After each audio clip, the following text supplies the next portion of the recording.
November 2021. A Sky Mavis employee opens a request from the Axie DAO's partners. Temporary sign-off authority to clear a transaction backlog. One click to approve. Nobody in that room knows they've just handed one company a majority stake in a system built, so no company could ever hold one. Here's the contradiction at the center of this story. A blockchain exists to remove the need for trust. Ronin got robbed of $625 million because one company was quietly trusted anyway.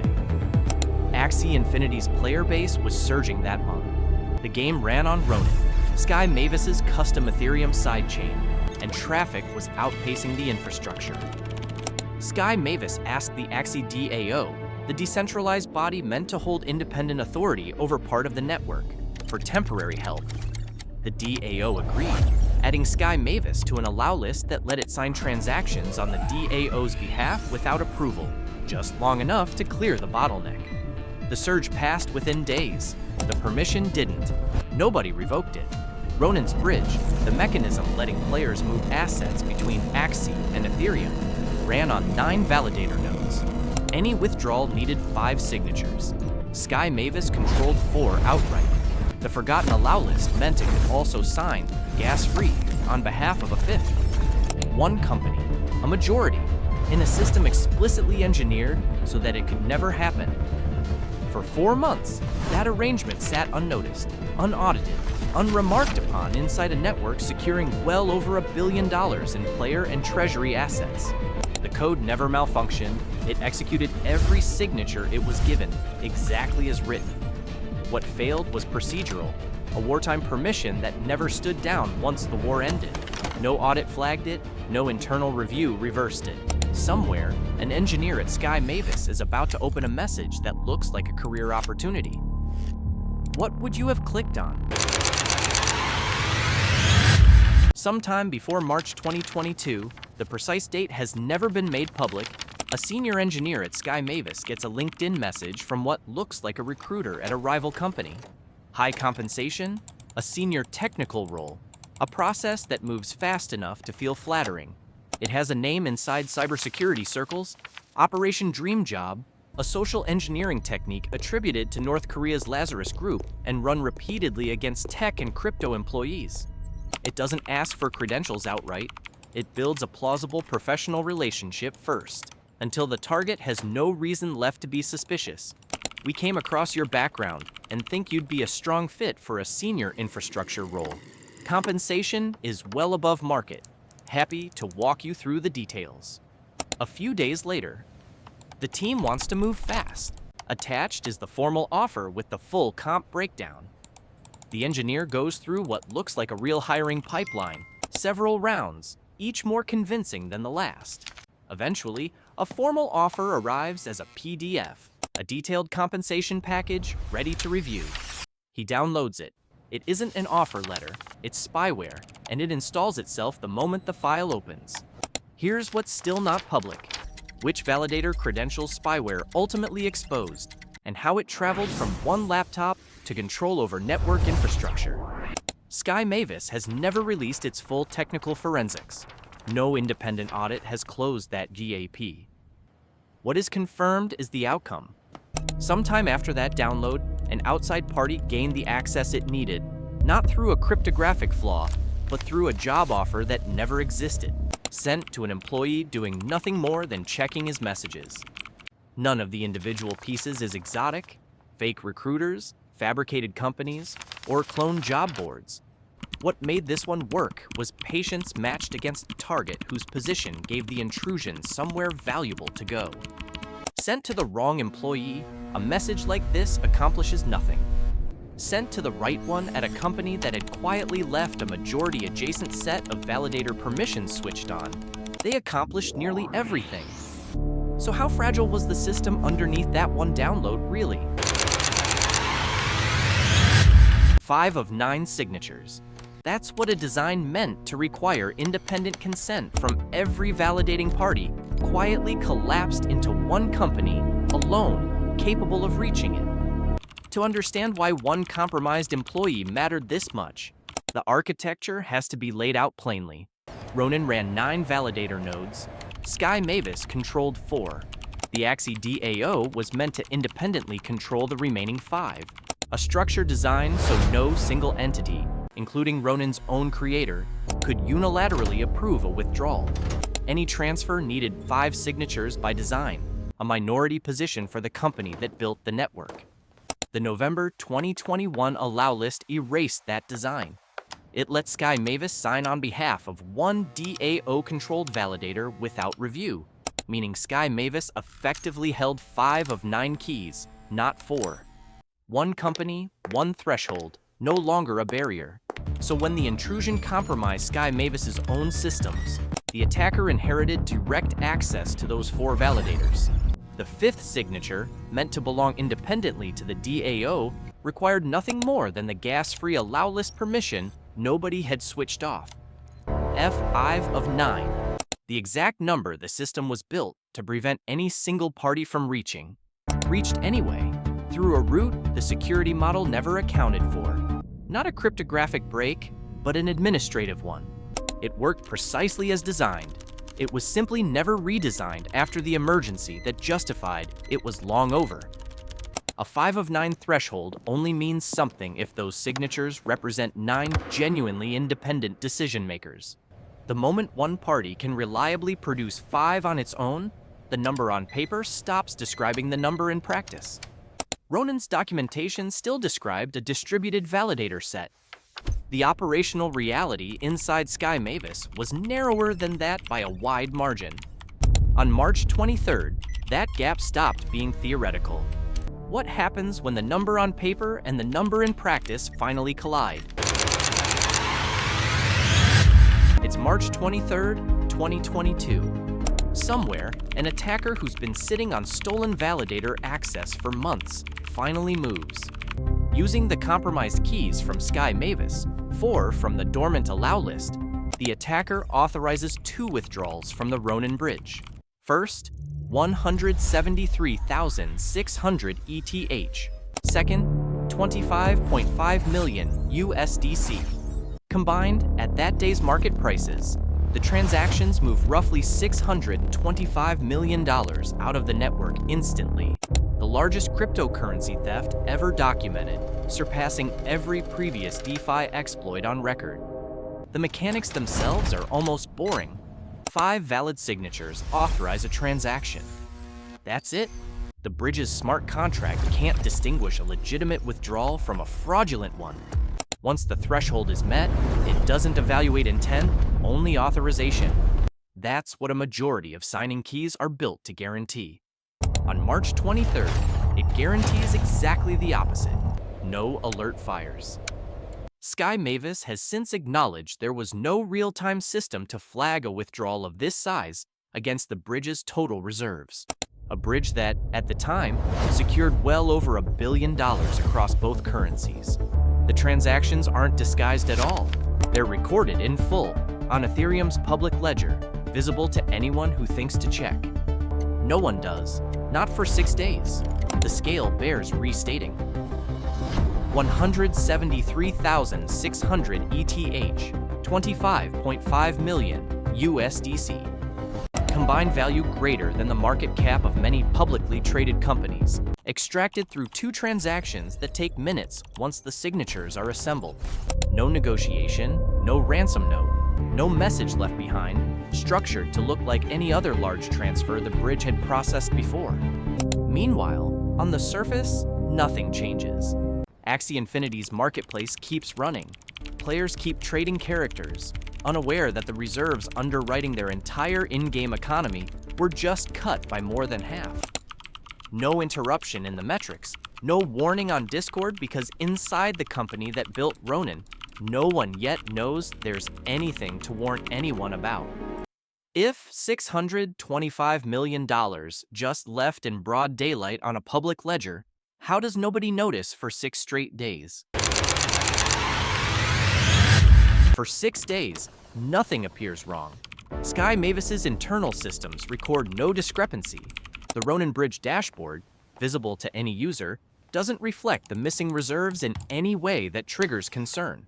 No external security firm flags the on-chain movement, despite it sitting on a public blockchain for anyone who thinks to look.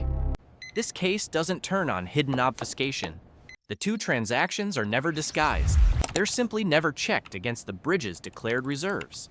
The monitoring infrastructure meant to reconcile what the bridge holds against what it should hold doesn't compare those numbers automatically. The gap sits unexamined in plain view of a ledger built for transparency. If the system was decentralized and independently verifiable, as marketed, how does 6 days pass before anyone checks? That question doesn't have a fully satisfying answer in the public record. Sky Mavis has acknowledged the detection gap without a complete account of why no process caught it sooner. What's documented is simpler and more uncomfortable. For nearly a week, $625 million is gone, and the systems built to notice that loss don't. The company isn't idle during those 6 days. Sky Mavis and Axie Infinity keep shipping updates and running normal operations for millions of players across dozens of countries. A normalcy that shows how completely the breach sat outside the company's awareness. At a traditional bank, a discrepancy this size would typically surface within a single reconciliation cycle, a routine, automated comparison run continuously. Ronin had no equivalent process running at the frequency its billion-dollar exposure required. This wasn't concealment. There was an absence of a check that, in hindsight, should have run every hour, not eventually. 6 days of silence and the way most silences do not, with a warning, but with someone hitting a wall they weren't expecting. What finally breaks it? March 29th, 2022. A Ronin user tries something routine, withdrawing 5,000 ETH back to the main Ethereum network. Thousands of similar withdrawals had been processed without incident in the weeks before. This one fails. Support ticket. My withdrawal won't go through. It's been stuck for an hour. Is something wrong with the bridge? Internal. Minutes later. Pull the reserve numbers against what we're showing on the dashboard. Something doesn't add up. The transaction can't complete because the bridge no longer holds enough ETH to cover it. A shortfall that had gone entirely unrecorded on any dashboard until that exact moment. The user reports the failure. What follows isn't a controlled investigation. It's an internal reconstruction under pressure. Engineers examine the bridge's actual reserves against what its records say it should hold. The numbers don't match. Tracing backward through validator signature logs, the company identifies the two fraudulent transactions from March 23rd, 6 days earlier, and confirms that 173,600 ETH and 25.5 million USDC had left the network through approvals that should never have been possible under Ronin's stated security model. The reconstruction moves fast once the discrepancy surfaces, but the 6-day head start can't be recovered. By the time the fraudulent transactions are identified, the stolen assets have been sitting in attacker-controlled wallets for nearly a week. No freeze, no alert, no exchange notification issued anywhere. Sky Mavis publishes a post-mortem within days, an unusually fast disclosure for an incident this size. It pauses the Ronin Bridge, halting both legitimate and fraudulent activity, and begins coordinating with analytics firms and law enforcement. It also discloses, for the first time publicly, the structure of the November 2021 allow list, the detail that defines how any of this had been possible. The company's statement doesn't name a suspect. It doesn't have one yet. It lays out the mechanism instead. Validator keys under its own control, plus one it should never have held. Used together to authorize a transfer no single legitimate actor could have approved alone. The gap between design and reality now has a number attached. $625 million. Who assembled those 5 signatures remains entirely open, and answering it means following money through a system built to make exactly that impossible. Cryptocurrency is traceable by design. Every transaction on Ethereum sits permanently on a public ledger.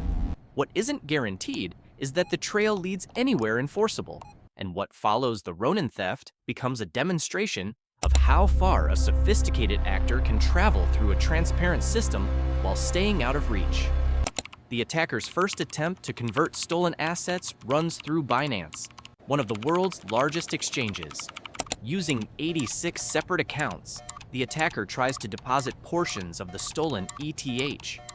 Binance's compliance systems flag the pattern, freeze the accounts, and recover roughly $5.8 million, before withdrawing a small fraction of the total, marking the first confirmed clawback in the case. That route closes.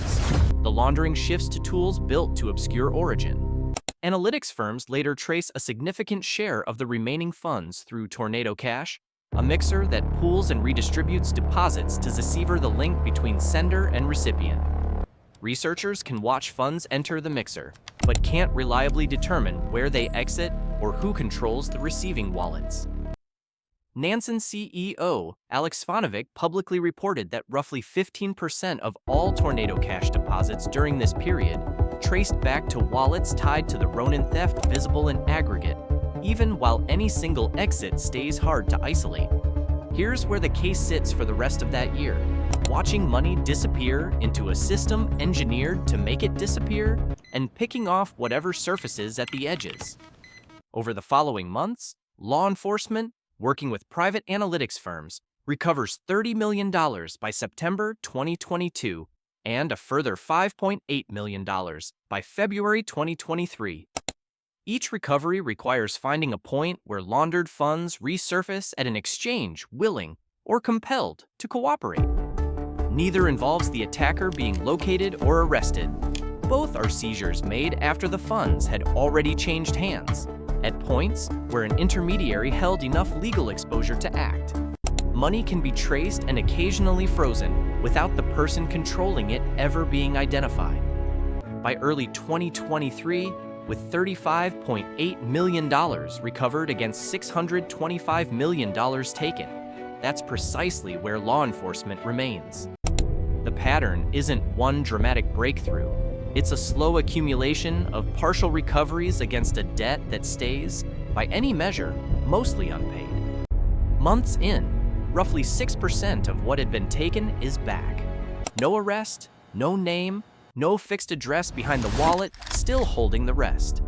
Who has the authority to put a name on a theft nobody can physically reach? April 14, 2022. The U.S. Treasury Department's Office of Foreign Assets Control adds the attacker's Ethereum wallet to its sanctions list, tying it directly to the Ronin theft. One wallet, one case file, one state accused. We're formally attributing this to the Lazarus Group. The wallet's designated effective today. That's the extent of what we can act on. Nobody's walking through a door to make an arrest. The same announcement names the party behind it, Lazarus Group, linked by the U.S. government to North Korea's Reconnaissance General Bureau, the state's primary intelligence agency. The FBI separately confirms the attribution, connecting the breach to a group already sanctioned for a history of financially motivated cyber attacks for North Korea, including the 2014 Sony Pictures breach and the 2017 WannaCry campaign. Blockchain analysts had already pointed to Lazarus Group before the sanctions landed, citing wallet behavior and laundering patterns consistent with the group's prior operations. The Treasury designation converts that analysis into formal attribution. That reframes everything before it. The fake job offer wasn't opportunistic. It matched Operation Dream Job, a tactic US and South Korean intelligence had already documented as a Lazarus Group signature, deployed against defense contractors and tech firms before it was aimed at a gaming company. The 4-month gap between the allow list's creation and its exploitation wasn't incidental. The laundering route through Tornado Cash mirrored techniques Lazarus-linked wallets had used before, tracked by the same firms that later traced the Ronin funds. One distinction, the attribution never resolves. Whether Ronin was targeted for its size, or was one attempt among several against the broader DeFi industry that happened to succeed where others hadn't. North Korea has never publicly acknowledged the Treasury's findings.